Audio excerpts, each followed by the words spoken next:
ماضی اور حال۔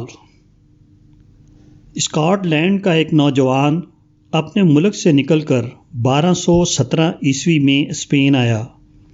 اس کا نام مائیکل تھا۔ اس کا مقصد تلتیلیا اور قرطبہ کے علمی مراکز میں تعلیم حاصل کرنا تھا۔ یہاں تعلیم حاصل کرنے کے بعد اس نے یہ منصوبہ بنایا کہ وہ لاطینی یورپ کو ارسطو سے واقف کرائے۔ یونانی سے ناواقف ہونے کی وجہ سے وہ اصل یونانی متن سے اس کا ترجمہ نہیں کر سکتا تھا، چنانچہ اس نے اپنا لاطینی ترجمہ عربی زبان کی مدد سے کیا۔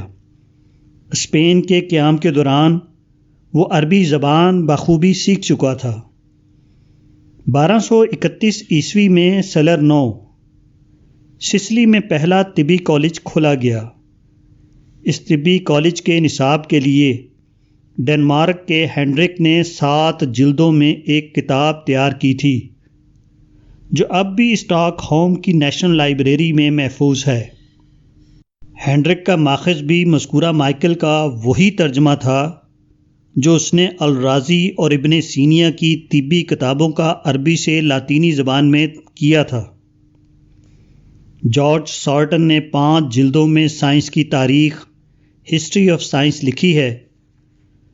اس نے سائنس کی تاریخ کو چند ادوار میں تقسیم کیا ہے۔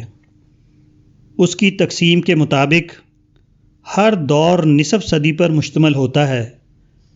ہر نصف صدی کے دور کو وہ ایک مرکزی شخصیت سے متعلق قرار دیتا ہے۔ اس طرح 450 تا 400 قبل مسیح کو سارٹن افلاطون کا دور قرار دیتا ہے۔ اس کے بعد کے ادوار کو وہ ارسطو، اقلیدس اور ارشمیدس کا دور کہتا ہے، وغیرہ۔ پھر 600 سے لے کر 700 عیسوی تک کے زمانے کو اس نے چینی علماء کا دور قرار دیا ہے۔ اس کے بعد 750 سے لے کر 1100 عیسوی تک اس کی تقسیم کے مطابق مسلسل جابر، خوارزمی، رازی، مسعودی، بیرونی، ابن سینا، ابن الہیثم اور عمر خیام کا دور ہے۔ یہ سب کے سب عرب، ترک، افغان اور ایرانی مسلمان تھے۔ سارٹن کے نزدیک تاریخ سائنس میں 350 سال تک بلا انقطاع صرف مسلم سائنسدانوں کا دور رہا ہے۔ جارج سارٹن کی تقسیم کے مطابق 1100 عیسوی کے بعد پہلی بار مغربی اشخاص کا نام سائنس کی دنیا میں آنا شروع ہوتا ہے، مثلاً گیراڈ، راجر بیکن۔ تاہم اس کے بعد بھی 250 سال تک ابن رشد، نصیر الدین توسی اور ابن نفیس کا ذہنی غلبہ یورپ پر قائم رہا۔ ابن نفیس وہ شخص ہے جس نے پہلی بار جسم کے اندر دوران خون کا امکان ظاہر کیا تھا۔ بعد کو ہاروے نے اسے دریافت کیا۔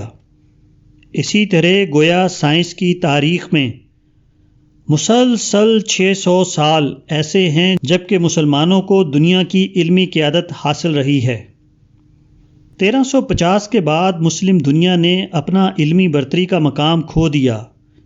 تیمور کے پوتے الغ بیگ کے سمرقند کے دربار میں 1437 میں اور مغل شہنشاہ دہلی کے دربار میں 1720 میں کچھ علمی جھلکیاں دکھائی دیتی ہیں، مگر مسلم دنیا کا علمی زوال بدستور جاری رہا۔ اس کے لیے دوبارہ اپنے ماضی کی طرف واپس جانا ممکن نہ ہو سکا۔ موجودہ زمانے میں تاریخ کے پہیے نے الٹے رخ پر سفر شروع کیا ہے۔ پہلے مغرب کے لوگ مسلم دنیا میں علم سیکھنے کے لیے آتے تھے، اب مسلمان علم سیکھنے کے لیے مغربی دنیا میں جا رہے ہیں۔ تاہم موجودہ زمانے میں مسلمان مغرب کے تہذیبی مقلد تو بنے ہیں، وہ ان کے علمی ہمسر ابھی تک نہ ہو سکے۔ نوبل انعام یافتہ ڈاکٹر عبدالسلام نے 10 نومبر 1980 کو یونیسکو کے زیر انتظام بیلگرڈ کے اجتماع میں تقریر کی۔ اس تقریر میں انہوں نے ایک واقعہ بتایا کسی مغربی سائنسدان سے گفتگو کے دوران انہوں نے شکایت کی کہ مغربی ممالک مسلم ممالک کی سائنسی پسماندگی کو دور کرنے کے لیے کافی مدد نہیں کرتے۔ مغربی سائنسدان نے اس کے جواب میں کہا، سلام، کیا واقعتاً تم یہ سمجھتے ہو کہ یہ ہماری ذمہ داری ہے کہ ہم ان قوموں کو سنبھالیں، ان کی مدد کریں، انہیں زندہ رکھیں جنہوں نے انسان کے علمی خزانے میں ایک ذرہ برابر بھی کوئی تخلیق یا اضافہ نہیں کیا ہے؟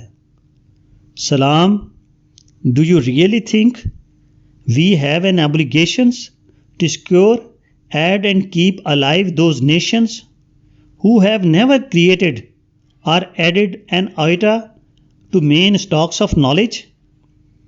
ڈاکٹر عبدالسلام اس تلخ حقیقت کو تسلیم کرتے ہوئے لکھتے ہیں کہ میرے دل کو اس وقت شدید جھٹکا لگتا ہے جب میں جدید طرز کے ایک ہسپتال میں داخل ہوتا ہوں اور دیکھتا ہوں کہ پینسلین سے لے کر زندگی کو بچانے والے دوسرے طبی سامان جو وہاں ہیں ان میں سے کسی چیز کی دریافت یا ترقی میں مسلمانوں کا کوئی حصہ نہیں۔ جب صورتحال یہ ہو تو ہم کسی طرح یہ امید نہیں کر سکتے کہ دوسروں کی مدد ہمیں جدید دنیا کی ترقی یافتہ قوم بنا سکتی ہے۔ جو قوم دنیا کو کچھ نہ دے رہی ہو اس کو یہ امید بھی نہ کرنی چاہیے کہ دنیا اسے کوئی چیز دے گی۔ مسلم قوموں کے لیے واحد راستہ یہ ہے کہ وہ سائنس اور ٹیکنالوجی میں خود اپنی کوشش سے آگے بڑھیں۔ عربوں کی بے پناہ دولت بھی اس معاملے میں ذاتی کوشش کا بدل نہیں بن سکتی۔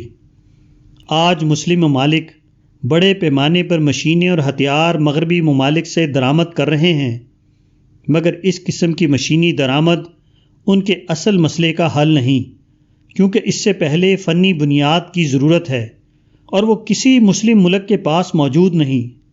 ایک سائنسدان نے بجا طور پر کہا ہے کہ تمام بنیادی علوم ایک دوسرے سے متعلق علوم ہیں۔ All basic science is relevant science. حقیقت یہ ہے کہ تمام علوم میں دستگاہ حاصل کرنے کے بعد ہی کوئی قوم ترقی کر سکتی ہے، نہ کہ محض چند علوم میں۔